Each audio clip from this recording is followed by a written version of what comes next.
ikaze kuri channel yacu. Uyu munsi tugiye kurebera hamwe tumwe mu duce turi gukontorwa na M23. Ni nyuma y'imirwano imaze iminsi, uno mutwe uri kugenda wigara ahantu henshi hagiye hatandukanye. Tugiye kurebera hamwe ubutsi ubu ngubu cyangwa uduce M23 iri gukontora muri kano kanya tuvugana. Niba ari ubwa mbere ugeze kuri no channel, tuguhaye ikaze.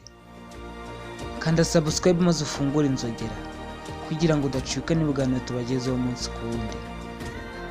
Reka dutangire twirebera tumwe mu duce M23 iri gukontorora muri kano kanya.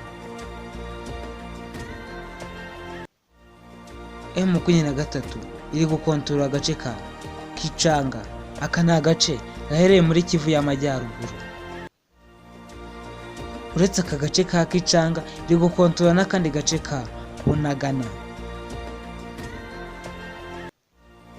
Wava muri kano gace ka Bunagana iri gukontorora ukagera ahantu hitwa Minova.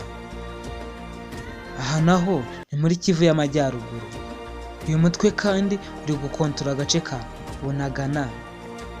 Ubu uyu mutwe tuvugana aka kanya ni uri gukontorora umujyi wa Goma. Aha ni impande y'u Rwanda neza. Ubu uyu munsi tuvugana M23. Uyu munsi tuvugana M23 yageze muri Kivu y'Amajyepfo. Ubu ngubu akaba iri gukontorora umujyi wa Bukavu.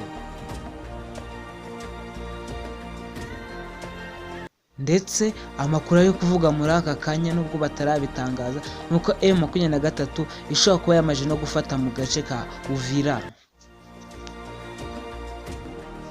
Reka tutegereze turebe ko baraza gusora itangazo babitangaza ko bamaje gufata Uvira.